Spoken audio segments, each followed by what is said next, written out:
All right.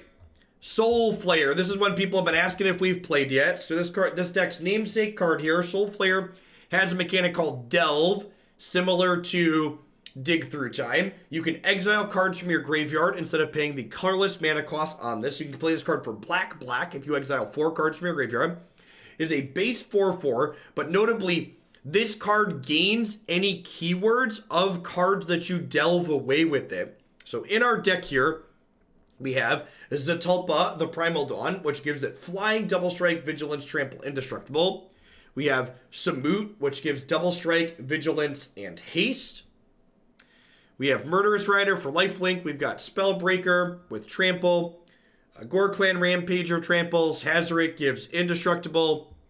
We have Sylvan Caryatid, which gives Hexproof. We have Bomat Courier, which gives Haste and gives us an artifact for our Traverse the Ulvenwald, etc. Ways we have to get things into our graveyard. We have Gather the Pack here, which flips over the top 5 cards of our library and puts 1 in our hand and then bins the rest. So Gather the Pack and Grisly Salvage not only help us find Soulflayer, but they also help fill the graveyard up so we have things to delve away with Soulflayer. And then we have Lotleth Troll here, which can discard creature cards from our hands to get bigger and regenerate, but it also allows us to get things like Zetalpa and Samut and that into the bin for Soulflayer to be more effective. Yeah, we have Sylvan Caryatid here, which helps us ramp. It also provides Hexproof for Soulflayer, which is sweet. So we have given Indestructible and Hexproof, occasionally Lifelink, occasionally Double Strike. Lots of good things there. There is a questing beast in the side. There is one questing beast in the side. I don't know. This is card for card, the deck list that someone submitted, so we're going to play some games before we try and form opinions. I'm sure there's tons of different creatures you could realistically play in this deck that are useful in different ways. Gifted Aetherborn, for example, is that black card that gives lifelink and it gives lifelink and Death Touch is a reasonable one. We've played that in Modern Soulflayer before.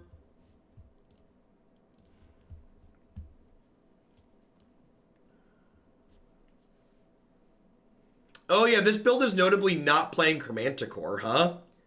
I think Samut is kind of taking the Chromanticore slot. And I think the idea behind that is this can actually be cast in this deck. But yeah, some of these decks are playing Chromanticore, which has Flying, First Strike, Vigilance, Lifelink, Trample. Which seems sweet. Like I said, there's a lot of different cards you can play in this shell. And I by no means think this build is optimal. This is what was submitted to me. So we're going to start here and see how it goes. Give some of my thoughts and feelings after playing with it. One of your finest Schwamps, please. Traverse here gets a basic land. And then if we have Delirium, which means that there's 4 or more card types in our graveyard, we can get any creature or any land.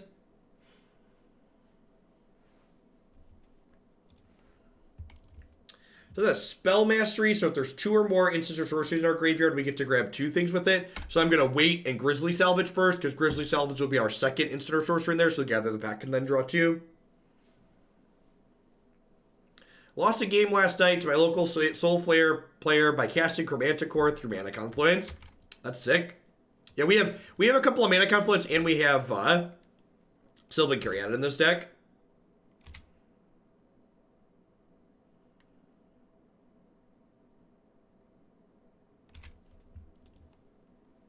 Not having Double Strike on Chromanticore is relevant. I can see that. Makes you close more slowly.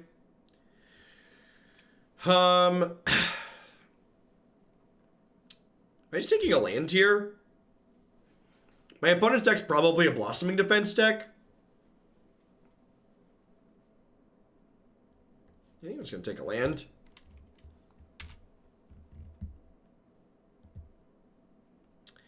And then that puts all 4 card types in my bin.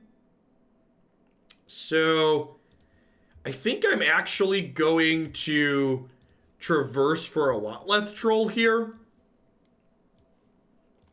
And put that into play.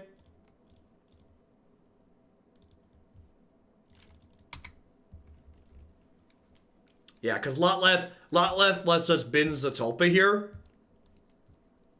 And then make a real good Soulflayer. Do any of you know how much this card cost when it was in Standard? Do you remember? Do you remember MTG Finance back that far? It's been a long time. OG RTR. Whatever it costs now, I bet it costs a lot less.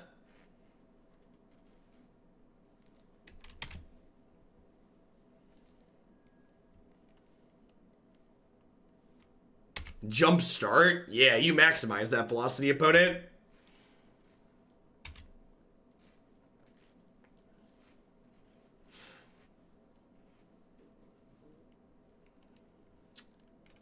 I think I'm going to trade this troll with their brawler and just keep my health total high.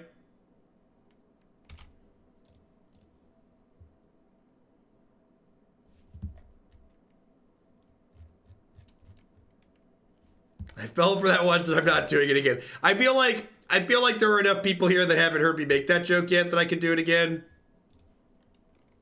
It's been a hot second. Come on now, chat. Don't judge me. All right, you can judge me. It's okay.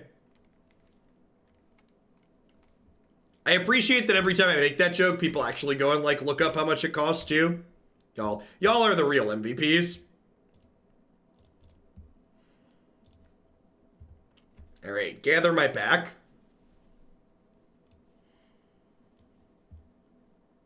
I already have a trample card in there, right? Oh, do I not have a trample card? No, I have Lotleth Troll. All right, so I'm going to take Ghor-Clan and Bomat Courier here.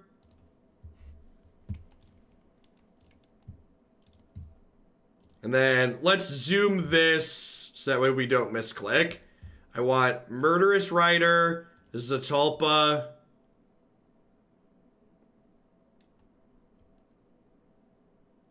Samut, Lotleth Troll.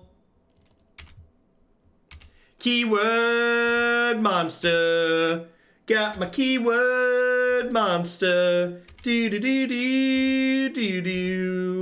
The old double strike, flying, haste, indestructible, lifelink, trample, vigilance.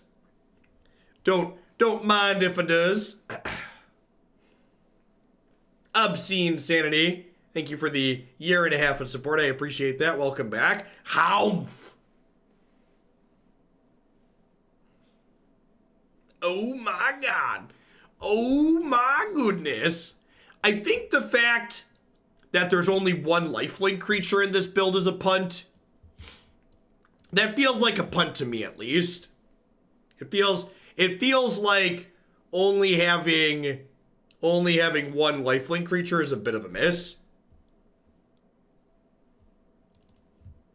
I don't know. You just play more Murderous Rider. Like, Murderous Rider being a removal spell that you get with Grisly Salvage and Gather the Pack seems great. Okay, I think I'm on board for just, like, playing a giant pile of Murderous Rider.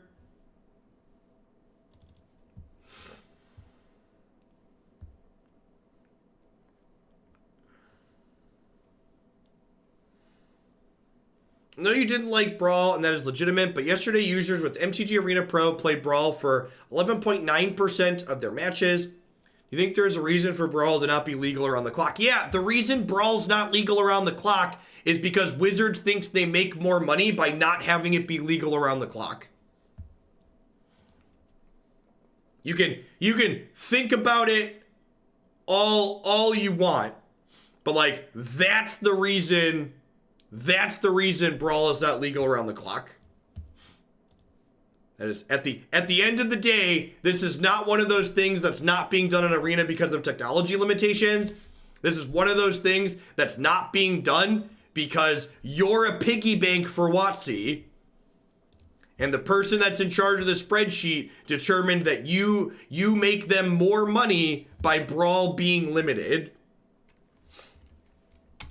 There are lots of things with Magic Arena where the answer is the technology's not ready there, or they're incompetent, or they have bad management, or there's these other issues. But the issue with Brawl is that someone in a suit somewhere decided that they make more money by having that format not always be on.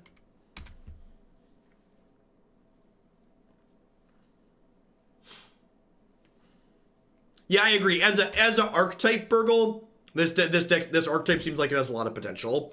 I elected not to play Lotleth Troll here because this card can pay a swamp to regenerate. So by playing it on 3, I can protect it a little bit.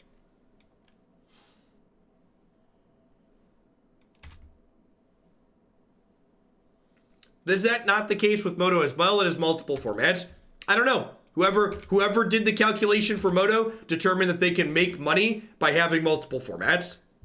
So I don't have access to their information in their bookkeeping, so I can't tell you exactly why that difference exists. But I can tell you that that difference does in fact exist.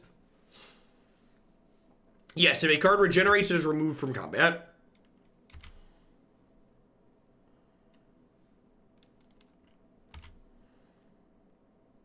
That's true too. Yeah, Magic Online makes money every time you play. In order, for people that are newer to the Magic scene, in order to have the privilege of playing this league, I have to pay $10. I would be surprised, Burgle, if Traverse is better for them Once Upon a Time. Just for reference. I know that probably doesn't surprise you. But I would be surprised if Traverse is better than Once Upon a Time. That's where you were going with that, right?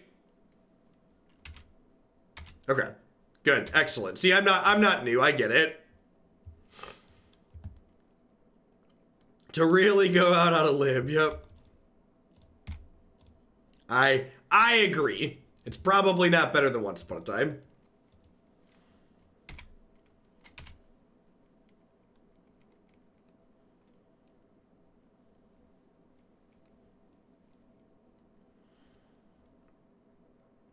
It's more fun, sure. That kills us, right? Because if I regenerating taps the creature and then this attacks for 4. Yeah, all the one-ofs are super cute. Definitely too cute. You don't have to play Bomat Courier if you're not playing Traverse, because like Bomat's basically a concession to like try and make Traverse work.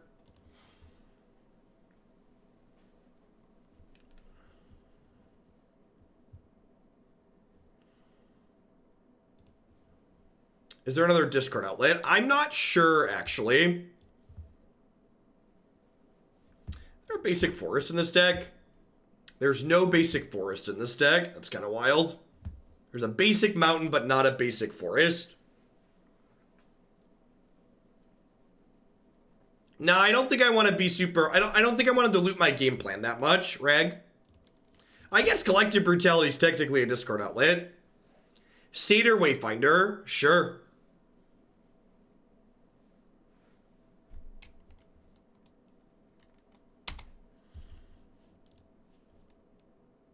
I mean, there's not that much red, right? It's just weird that there's a basic... There's actually not that much red at all. There's just this random basic mountain instead of a basic forest. I should have...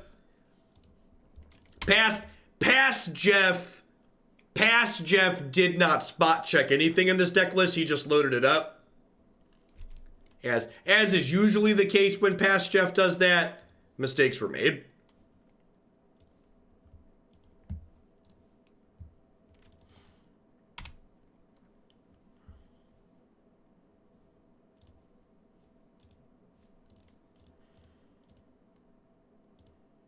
That darn Past Jeff. This stream would be great if it wasn't for him.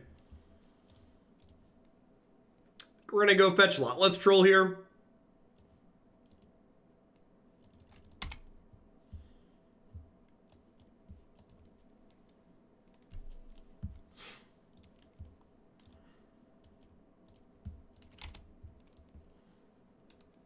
I would guess the logic on no basic forest is the person that built it assumes if you can cast Traverse, you don't need green mana.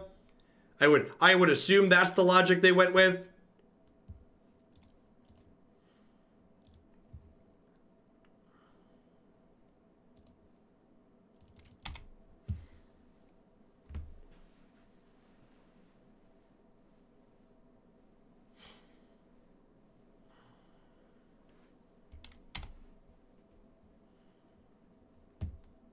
Are you ready, kids? I can't hear you.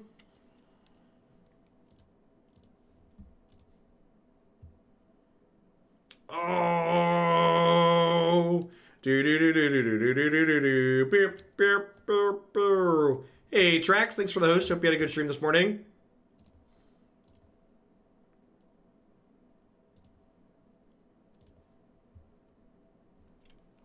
This will be Zetalpa keywords plus hexproof. Seems decent.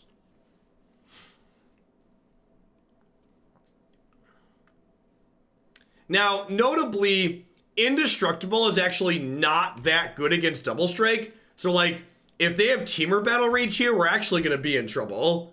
We're actually, like, dead to Teamer Battle Rage.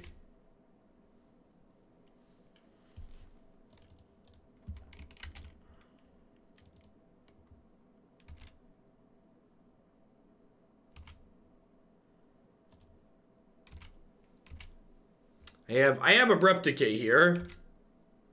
Never not dead to Teamer Battle Rage.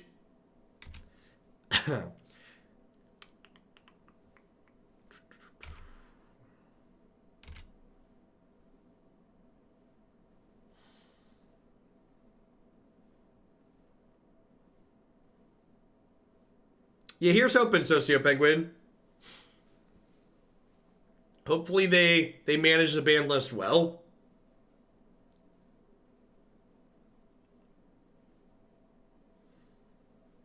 So scale of 1 to dead, what are we working with here, opponent? If they just pass for the turn, I'm going to Abrupt Decay this Pummeler at their end of turn.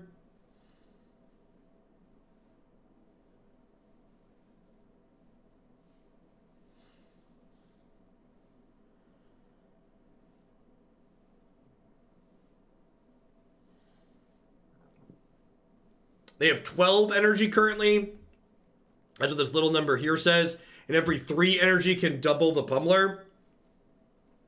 So they can double this 4 times. They can take it to 2, to 4, to 8, to 16.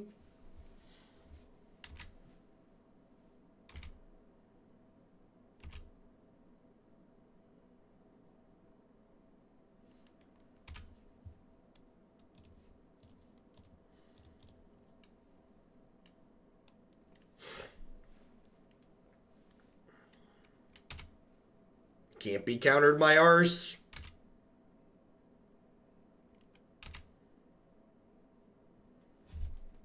Yeah, someone in chat who was complaining about spoiler, if you're complaining about spoiler talk, it's 2019. This is the internet. You can't take P back out of the pool. Like, when spoilers get shared, they're free game to talk about in my spaces. Because I think it's incredibly silly to treat it any other way.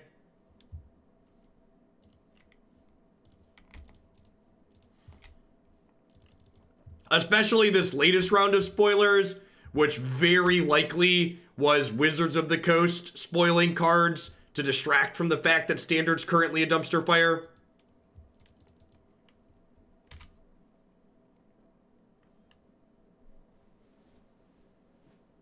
Hey, Space Ace, thanks for the huge tip. I appreciate it. For Green, Black, Elves, and Pioneer, please, 10 out of 10. I'm excited to play that one again because it's definitely one of the decks I want to put up on my website this weekend.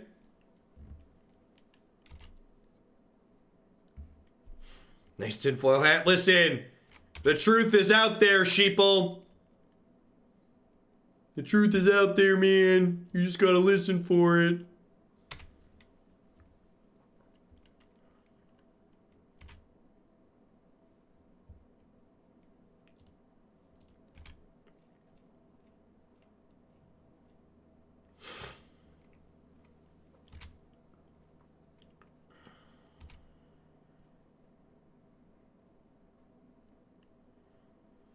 I'm actually not dead, right? Because that's why would they do that instead of I don't understand. Why wouldn't they pump up the Pummeler? Wasn't the Pummeler lethal?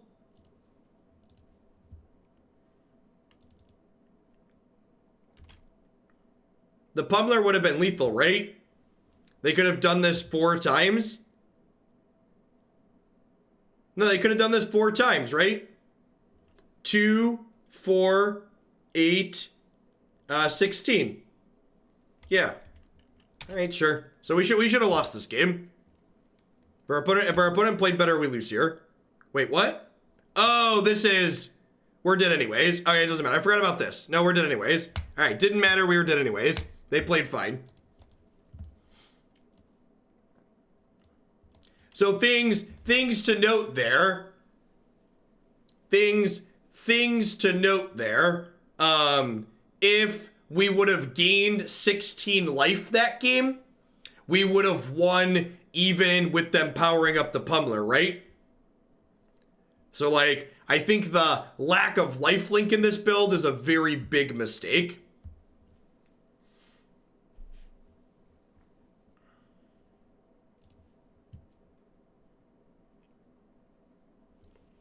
This hand's so good with the green source. YOLO. We're on the draw.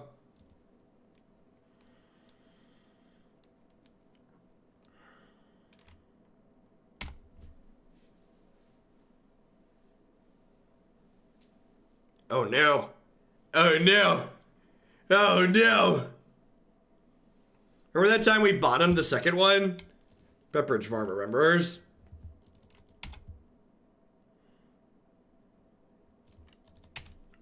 Yeah, this format's got a pretty aggressive slant to it. So, like, being able to stabilize the board with lifelink seems super important. Yeah, what's it called? Aetherborn giving Death Touch would have been good in that match too. Like, first strike plus Death Touch is a properly lethal combination.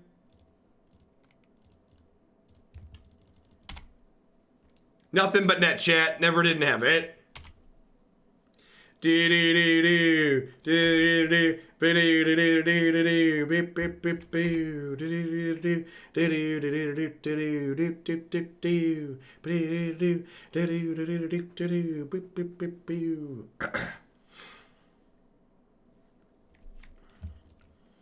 part of the problem with Collected Company in this format is that Once Upon a Time is infinitely better than Collected Company, and it's hard to play Once Upon a Time and Collected Company in the same deck. Because once you include Once Upon a Time, your creature density goes down for Collected Company. Is the fundamental issue that you experience there. Yeah, Bomat Courier is technically a discard outlet. That is accurate.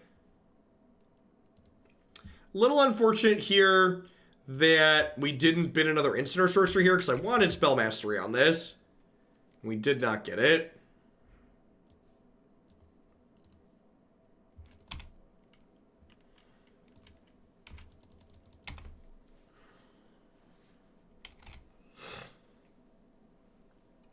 Hey, New Genesis, thank you for the 15 months and the generous tier 3 at that. We've not played any straight up monster decks yet, but there is one in the deck queue.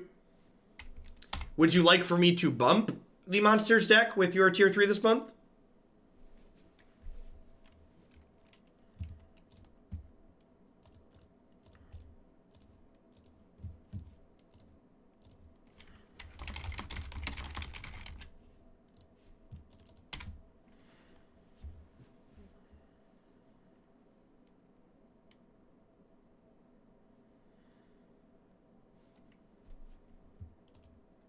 So, Elves, because you can cheat on the casting cost, Elves actually does play both. We played both once and Coco and Elves, and it felt fine. We can play the Caryatid to hard cast Zetalpa. We're still 2 lands off of that, so I think that's not great. Yes, when Bomat dies, the exiled cards remain face down. Magic sucks and then you die. All right, let's bring in our anti-scavenging use card, shall we? Do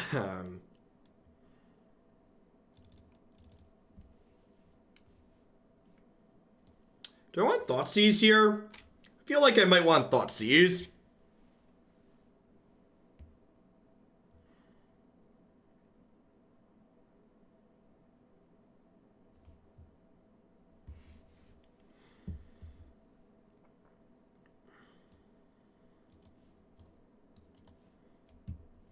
Let's try that.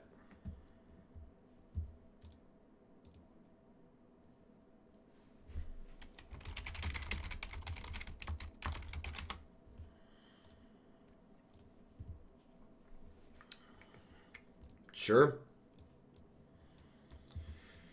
Hand's not great, but I think it's in the range of keepable. And could you imagine, like, if this Traverse was a Once Upon a Time, it would be much better here, right? Like, I don't need a land with this hand. Oh, I should have played this tapped. That's actually a pretty big mistake.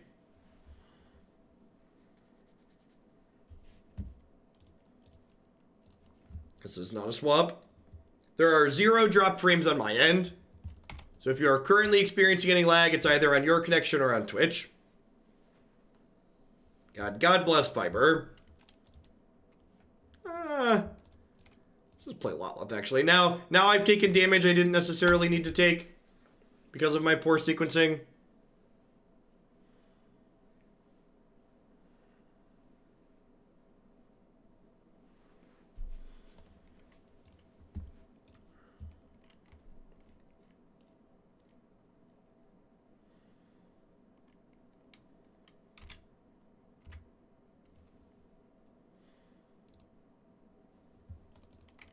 It's free real estate, chat. Maybe I'm supposed to wait on the Lotleth Troll till 3 and play the Caryatid there. Yeah, I think it does, Navier. In the post-board games where I can take a Scavenging Ooze off the table, I think there's going to be games that come down to a little bit of grind. Especially with this castle in my hand that's likely going to cost me some hit points.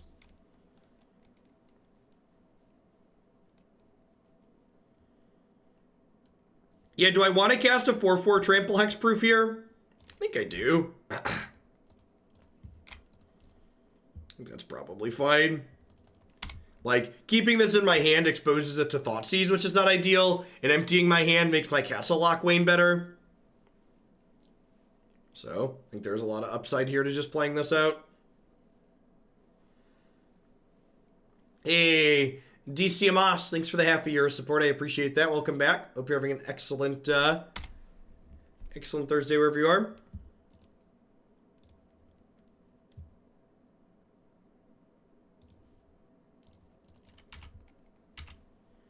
I'm shocking that in because I'm going to pay 3 to draw a card at the end of their turn.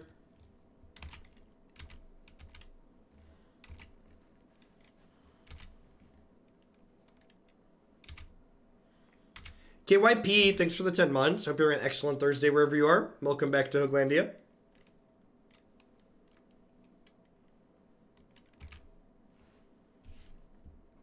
Abrupt Decay looking markedly worse than Assassin's Trophy here. Again, the core of what this deck is doing is right, but a lot of the little details feel super wrong.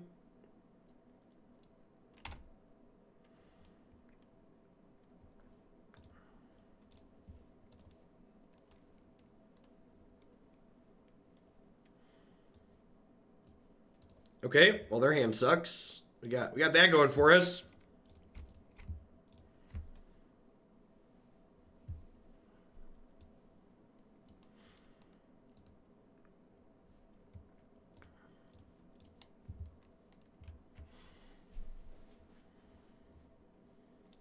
So what does this card do? Creature you control have haste. Double strike, vigilance, haste.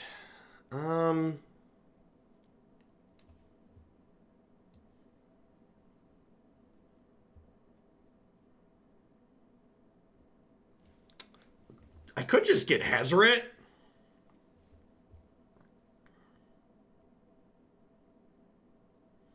Oh, I can get Murderous Rider. Yeah, that's the line. Ignore me. Twitch chat coming in clutch with that competitive advantage. And this attack's probably bad, because they get to attack with Kalitas on the backswing.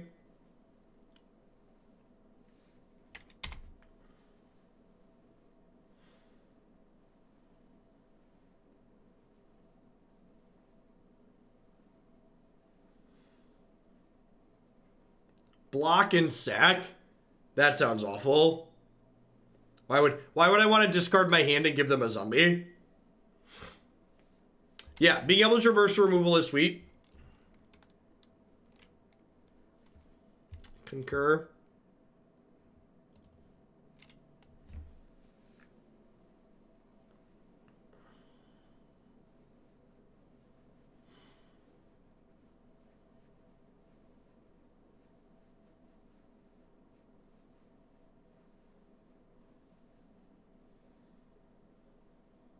Twitch chat coming in with a competitive advantage only because the rules interaction of Brazen Borrowers. Oh, that's true.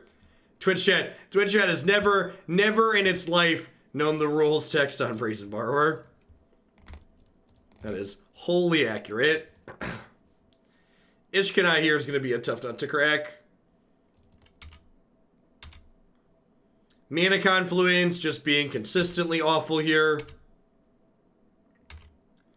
Are the red cards... This deck should probably just be 2 colors, right? Like, the red cards seem real bad. And, like, Mana Confluence really sucks.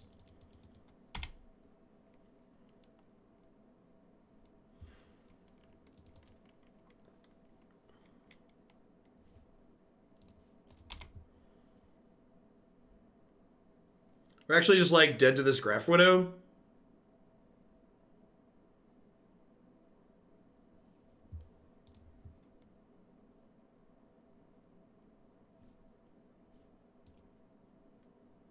Yep, super dead. I guess I can sack this Bomat Courier and have an answer under it. I guess. There's nothing useful in my graveyard.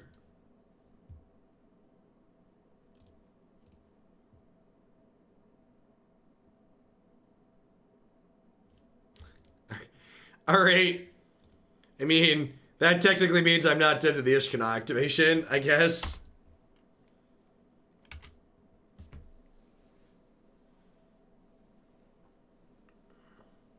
Yeah, right? My kingdom for a trophy.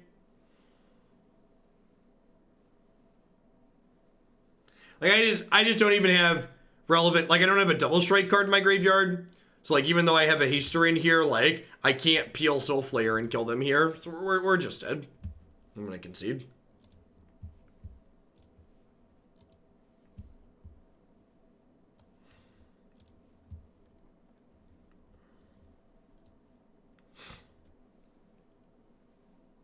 Hey, Arwill, thanks for the 7 months. I appreciate that. Welcome back. Thanks for keeping me around. This one might be a quick one. And I'm gonna have time to do plenty of more Pioneer today. Yeah, I agree. All of these matchups has just been like, well, if I had lifelink, we could win. So like, only having a singular lifelink creature seems like a huge miss. Traverse is like probably somewhat passable. If it means I have to play cards like Bomat Courier, it probably becomes less passable at that point. All of like these random cheeky one-ofs are probably pretty unnecessary. They're definitely unnecessary if we cut the Traverse. Sure, there weren't cards in my deck that got me out of that endo. So you're technically correct. I could have gotten a 3rd card there. It didn't matter because I wasn't winning the game.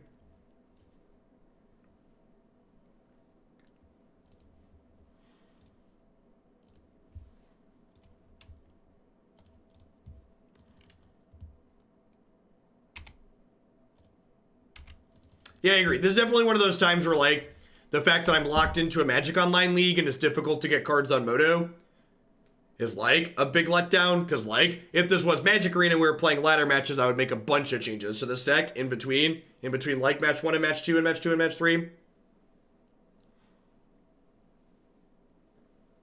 Yeah, there's a lot of people playing Graveyard Hate cards in this format. Scavenging Ooze, Leyline, Rest in Peace, Graph Digger's Cage, these are all cards people are registering currently.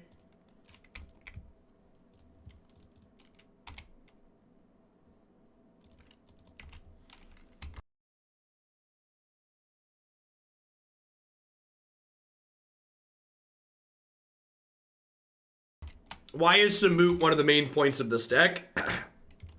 Also, you also don't need You also don't need red in your deck to, like, delve away Samut. Yeah, even, like, there's a reason why Samut isn't present in any other decks that exist, right? No, I can't, Tom. One, casual matches tend to be bad matches of Magic on average in my experience in this format. And two, I can't just get extra cards. There's literally a 3 to 10 minute wait, depending on how backed up bots and MTGO traders are, to get other cards. So even if there were decent matches to be had, like, the wait time just makes it like a non-starter. I'm going to cast a 4/4 here. I want to get these cards out from underneath my Bomat Courier.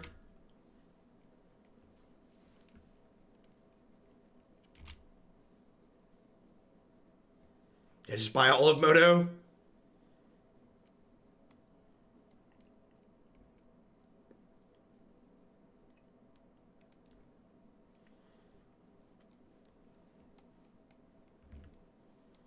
Cast my 4/4 for 4. Welcome to Limited. Enjoy your stay.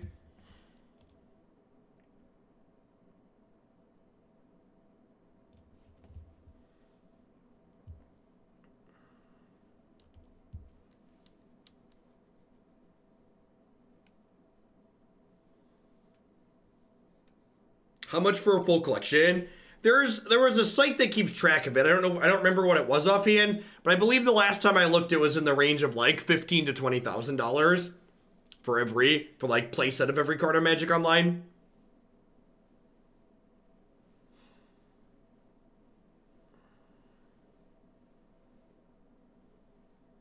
They have a weekly article on Friday, so I can go back and look from last Friday.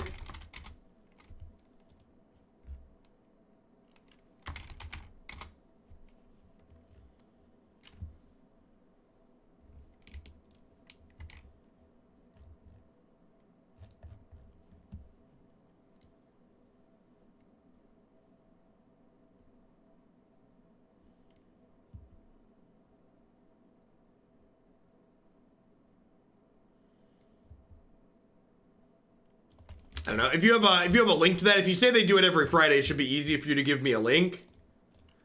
But I don't see it on their website at a glance. Man, that was good. That was impressive. Yikes.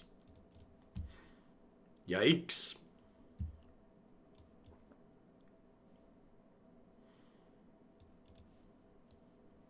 Another matchup where, like, I'm gonna be done with this deck. I'm gonna be done with this deck. This deck is built in a way that's just like, I'm just not having fun. We're gonna move on to the next one. I would take this deck again as another submission, but how this deck is built has a lot of fundamental issues with it. So for starters, my takeaways from playing this, I feel like I have enough takeaways, so I'm gonna be done playing this deck for the day. I think Traverse the Ulvenwald is probably worse than Once Upon a Time, especially because it makes us play low-quality cards like Bomat Courier. I think not having a bunch of lifelink creatures in this archetype is a big mistake. I think trying to cast this card's probably loose. It's probably not awful, but it's definitely not worth the mana confluences. So, like, if you think this card is better than playing Chromanticore, which it might be because it gives double strike, like, and you want this castable, like, just having a couple of red shocks seems better than, like, playing these mana confluences and playing a basic mountain and Traverse the Ulvenwald. So, it's $18,605 for a full playset. Look at that. That's the number. As far as the sideboard goes, I think Kalitas is one of the more common graveyard hate cards in this format. It's been a card that I've been putting in most of my own black decks. So I think having Abrupt Decay be the card we're playing in our sideboard instead of Assassin's Trophy, because Trophy not only hits Kalitas, but it also hits Leyline of the Void. So I think that's a bit of a miss. I think once you cut the traverses for Once Upon a Times, you can get rid of a bunch of these cute one-ofs in here. You could toy with splashing different colors as well. You have a green-blue fast land in this format, so you could play Jace Fringe Prodigy potentially. So basically, there's a lot of different directions you can go with, like, this is like the core package in my mind, is like these 16 cards. You probably consider Zetalpa in this core too, just because like it delves to Soulflayer, and then like what are the other, 21 cards? What's the third of the deck you play after these 20 cards and some lands is possibly worth considering. Although four Once Upon a Time isn't here, you probably want to include those two because that card's busted. All right, speaking of not having a full collection and needing to get cards in between, we are going to do green colorless Stompy with a small black splash for Scrap Heap and some sideboard cards, followed up by Abzan Hero. But before we can dive into these decks, I need to place an order and swap cards out with my sponsor, MTGO Trader, so that way we can have cards to actually play with. So I'm going to go ahead and run an ad roll. It's probably going to be somewhere between like 3 and 5 minutes before we're able to get back into the